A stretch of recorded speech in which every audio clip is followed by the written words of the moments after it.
Welcome to this edition of Location Filmmaking, and today we'll be talking about scripting and storytelling.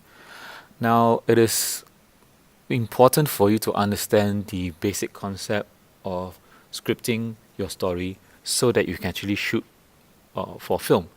And it's very, very different from just the storytelling module that you've learned because there are some exceptions to the rule. So I want all of you to pay very close attention because we'll be covering how to develop a story into a script form, how you structure your story, how you do your concept, your treatments, and finally you get your story into a screenplay for shoot. So without further ado, let's talk about the art of story first. Storytelling basically is what we humans call the most primitive form of communication. It is because that in the past, of course, we do not have televisions, we don't have the internet, so a lot of people that actually meet for gatherings over a campfire or travelers that goes from town to town, they will tell stories of what they have experienced. So storytelling was a very basic human form of communication. It is also the necessary need for expression and sharing your experiences and your fantasies, your feelings, and it also forge friendships and relationships. Like travelers will form a friendship over a campfire at an oasis, and then later on they become friends. They either later on travel together, or then they meet a year later or months later in another place. So it all depends on how it is. Now it is easy to assume, and I think quite right to assume that throughout the ages, storytelling has grown to a point whereby as a story grows older, it becomes myth and later it becomes legend. And that is how some of the Greek mythology stories came about as it slowly evolved and people start to embellish it, and then people started to think that they are real. So therefore, it is always good to have really good legends and stories so that we can actually use them as inspiration for today's stories for film. So basic structure of a story is that it must have drama. Okay, if you have a story of someone walking into a room, grabbing a cup of water, drinking it, and leaving the room, you have nothing. All right, that is what we call exposition. Correct. The word exposition means I tell you what you need to see, what you need to know. But once you put someone in that story and he has an obstacle, for example, that person walks into the room and wants a drink of water, and someone is standing above the table holding that drink of water and is already drinking it, and that's the last cup. Then he fights for that water, then we have something. We have a drama. Because a dramatic story, it's about someone that is trying to achieve something, but it's being obstructed by someone or a situation. All right. In this case, Luke Skywalker here on the right, he wants to become a Jedi Knight, but Yoda says that in order for you to become a Jedi Knight, you need to overcome your greatest fear, and that is Darth Vader. For those people who know Star Wars, for those people who do not know Star Wars, I feel sorry for you. The questions you need to ask yourself when you're actually writing your own story, first of all, is who's your main character? Even films like Ocean's 11 or Lord of the Rings, when they have a lot of characters, there's always one main character with the biggest quest, with the biggest goal. And you need to be very clear as to the main character's want. What is the main want of your character? What he or she wants to do or needs to do. And then you need to establish the obstacles that will so-called block your main protagonist's goals. Okay? So all stories have a beginning, middle, and end. They are broken into three parts. Not necessarily all stories are like this, but generally there are three parts in Act 1, Act 2, Act 3, beginning, middle, and end.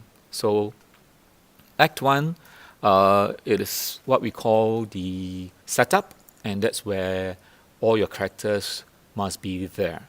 All the characters, including your main characters, who they are, what they do.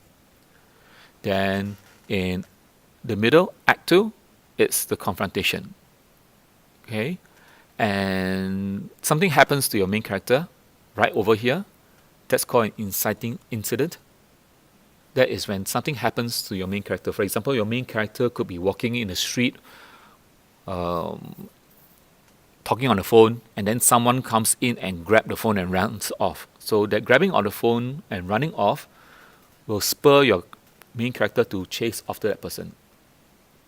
And as the person is running, he has to run through hoops, jump over traffic, run over two buildings. These are all the obstacles because he's confronting the person that takes the phone away.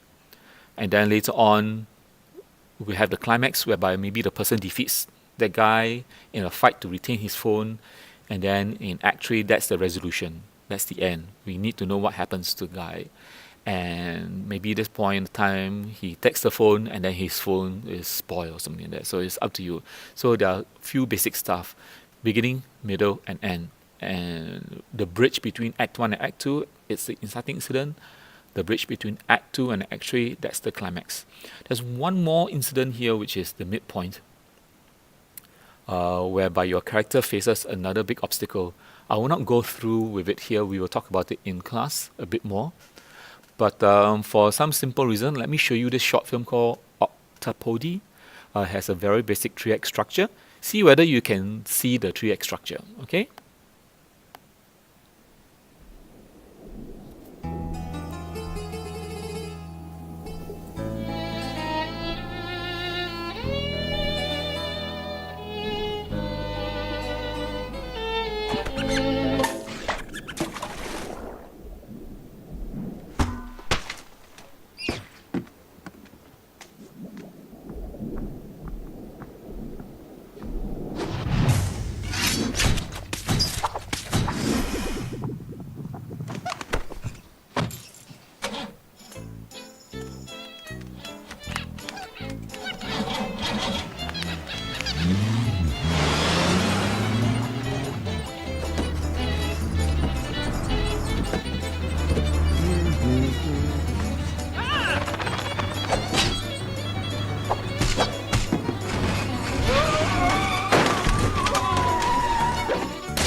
So it's very simple. We can see that Act 1 is the setup. We can see that the setup requires you to know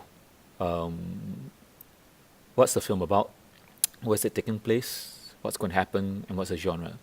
So we can see that the first Act 1 starts off in an aquarium, kind of. You have two octopus, one boy, one girl. They're met in love, and then we see that an inciting incident occurred, okay, or plot point, that the person a hand comes in and grab the female octopus, wear it, and then put it into the box and ships out for sale. And the boyfriend like, oh my god, my girlfriend's being captured. She's going to end up as sushi. So that was the inciting incident. Okay, the kidnapping of the octopus. That will spur the protagonist, which is the other male octopus, to rescue her. Okay, because the main character must fulfill his or her goal, and the goal for the octopus is to rescue, his girlfriend.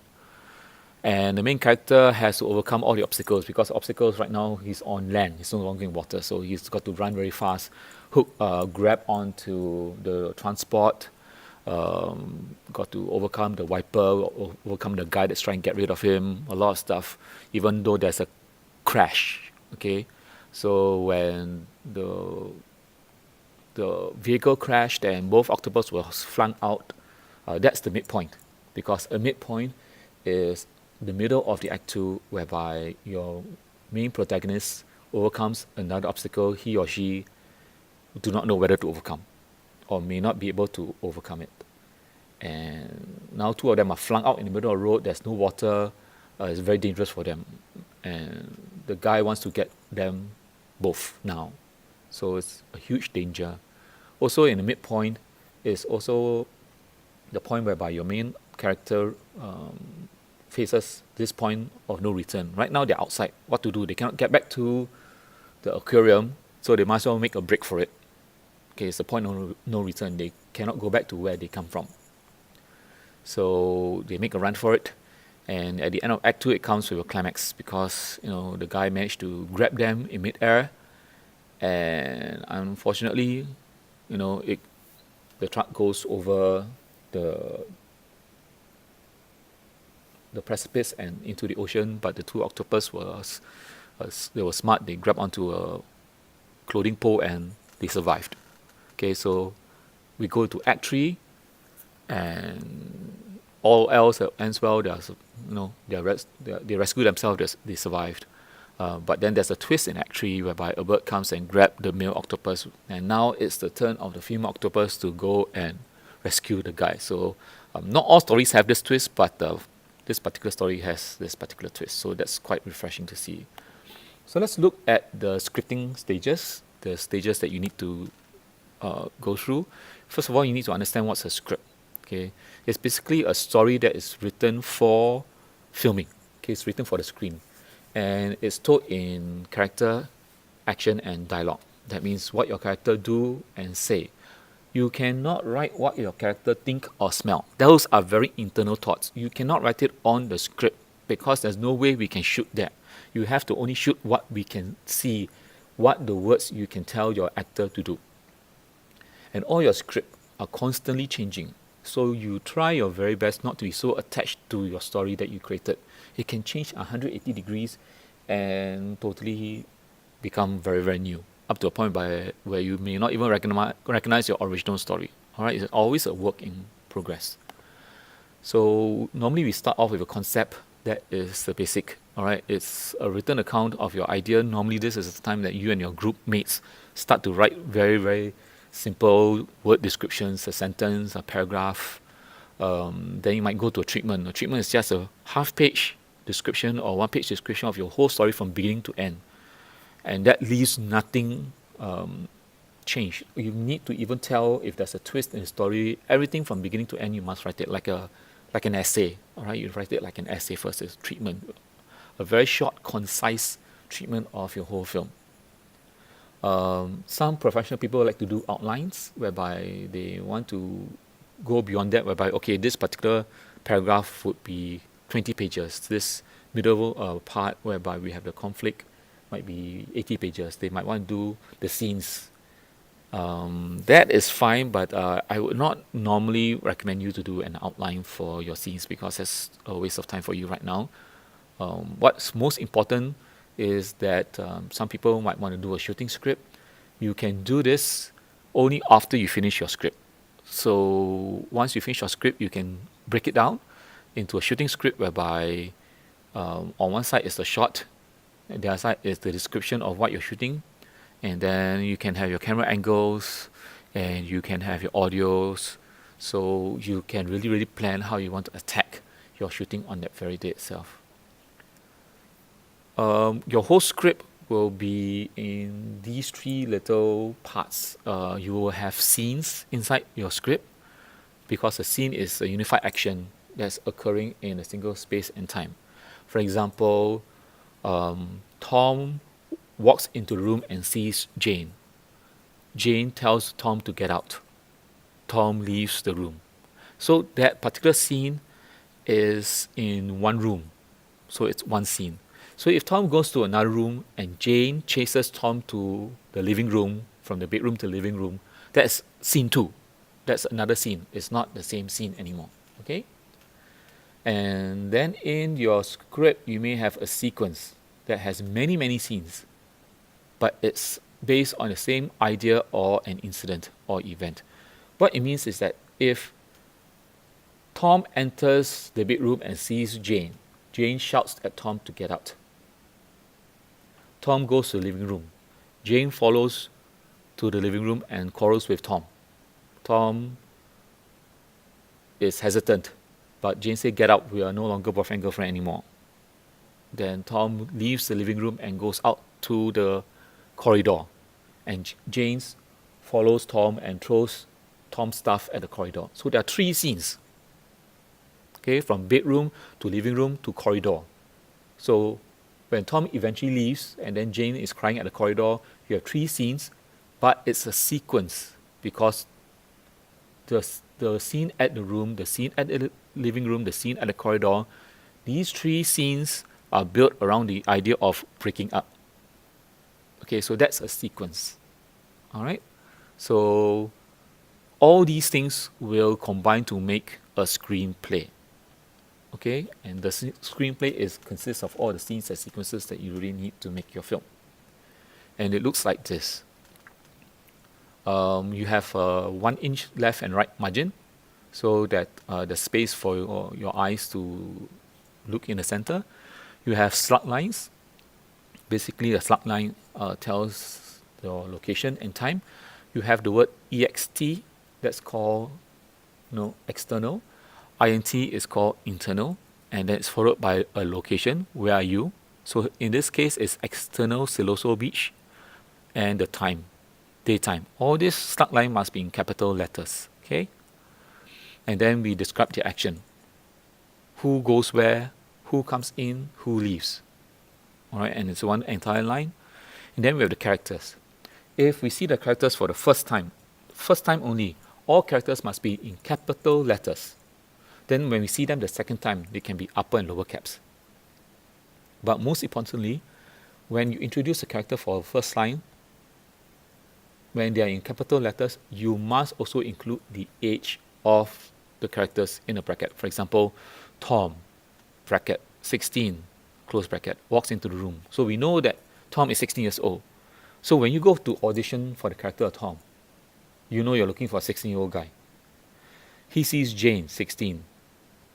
So we know we are also looking for a 16-year-old girl. In a floral skirt that dances in the wind. So the skirt, floral.